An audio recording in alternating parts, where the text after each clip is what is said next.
Namaskar friends, welcome back to my channel in Economics. Today the agenda of this video is to discuss consumer behavior with the help of indifference curve analysis. So basically this video is more for economics students, those who want to understand indifference curve analysis with the indifference curve map and budget line with the help of a graphical representation. So here you go.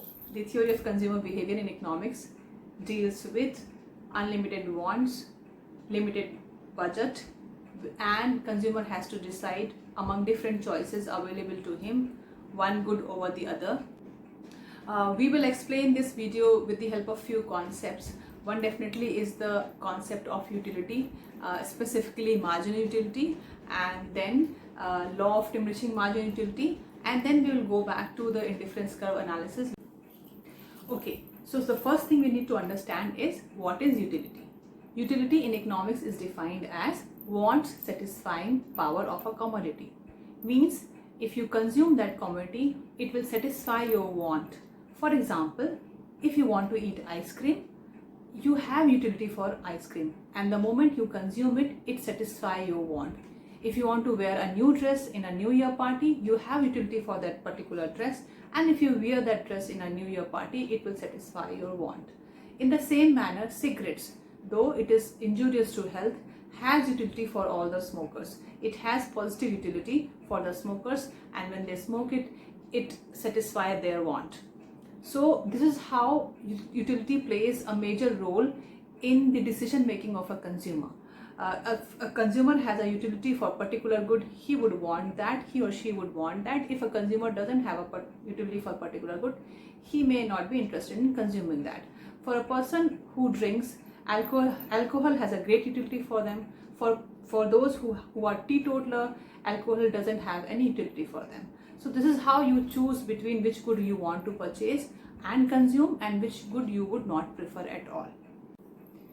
So let us first differentiate between different types of utility. Basically, we learn about two types of utilities. One is total utility and the other is marginal utility. The entire economic analysis, whether it is for consumer behavior or for producers behavior or for the theory of firm, based on the marginal analysis of the activities performed by these firms, whether it is marginal profit or it is marginal cost or it is marginal benefit. So we will more focus on marginal utility, but let us find out what is the difference between total utility and marginal utility. If we go by definition, total utility is the total satisfaction received from consuming a given total quantity of a good or service, while marginal utility is the satisfaction gained from consuming an additional quantity of that item. That means total utility is the sum of all the marginal utilities. So let's say that you're consuming 5 units of a particular good. The first unit which you consume gains a specific amount of utility, that will be considered as marginal utility for the first unit. The second unit which you consume gains another specific amount of utility, that will be considered as the marginal utility of the second unit. In the same manner, the fifth unit which you will consume will have some utility, and that will be called as the marginal utility of the fifth unit. Now if you add all the utilities, all the marginal utilities of these 5 units, you will get the total utility or the total satisfaction after consuming that particular good. Then the second concept, law of diminishing marginal utility. What is law of diminishing marginal utility? Law of diminishing marginal utility says that as the amount consumed of a good increases, the marginal utility of that good tends to decrease. What does that mean? That means that the more and more unit of good you are consuming, you will have lesser and lesser utility of that, and it is considered to be a law. Why it is considered to be a law? It is not the law which is being provided by the state. It is not the law which is being implemented by the state or the authority or any Supreme Court of any country which you have to follow. This is called as law because this has science behind it.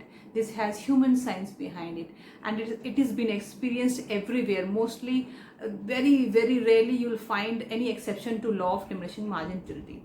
Let me explain what exactly is law of diminishing marginal utility with the help of an example.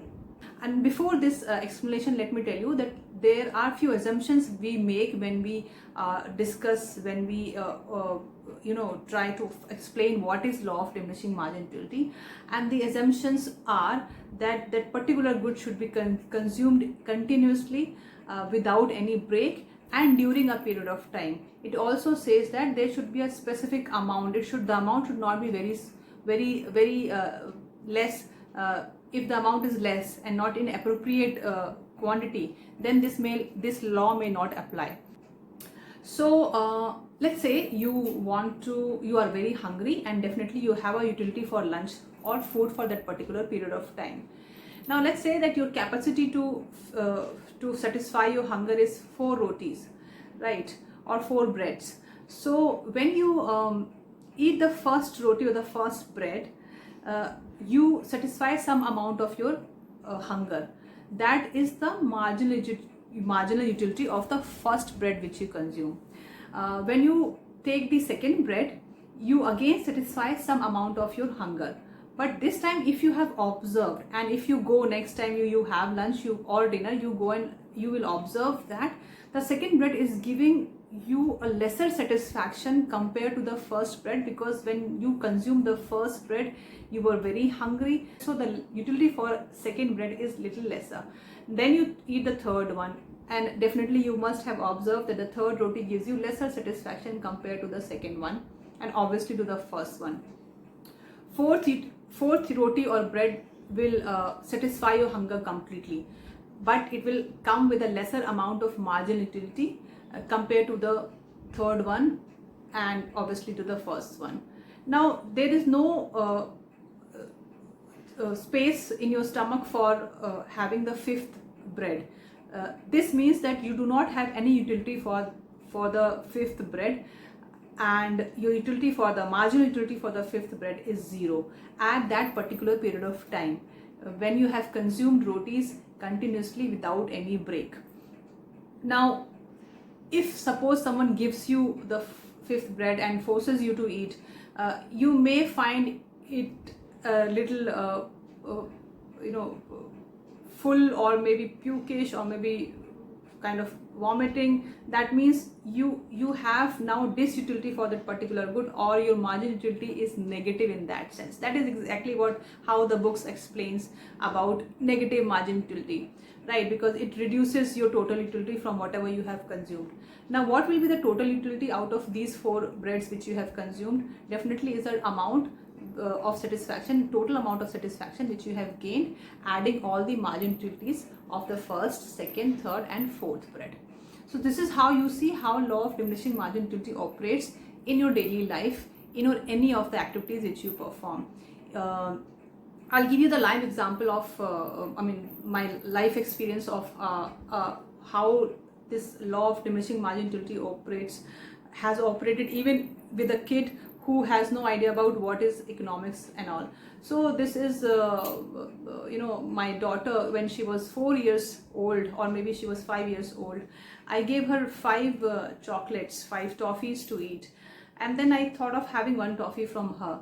So without asking her, I took 1 toffee from her pocket, and she was like very upset with that, and then I had to buy 5 more toffees to her so that she's not upset, she's no more upset, and she's happy, feeling happy for that. But then her dad came and he took 2 toffees from her. That time she was not upset, she did not even cry. It worried me a little. I thought, okay, she doesn't love me like she loves her dad. So I asked her, what happened, why you cried when I took only 1 toffee from you, and why you did not cry when your father took 2 toffees from you. Now whatever she has explained is a real case of law of diminishing margin utility. She said that when you took 1 toffee from me, which is the 5th toffee obviously out of 4 toffees, I have only 4 toffees with me, and that is why I cried. But when daddy took 2 toffees from me, I was still left with 8 toffees with me. So that means you understand the margin utility of 5th toffee was so much for her that she couldn't give me.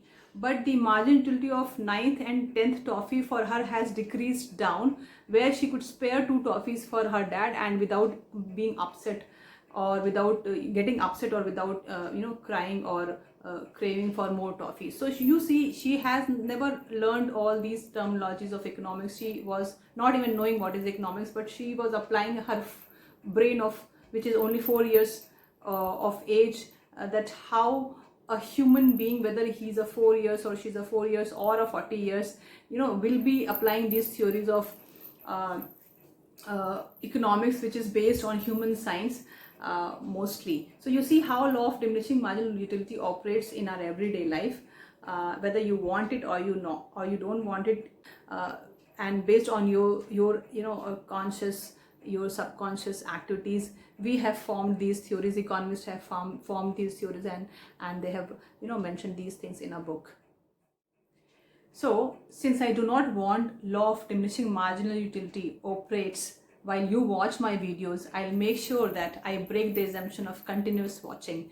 I'll be making another video, the part 2 of this video, which will explain you the indifference curve analysis with graphical representation, and make sure that you watch it in order to understand the entire idea of consumer behavior under indifference curve analysis. So this was the first part, to be continued in the second part. Thank you.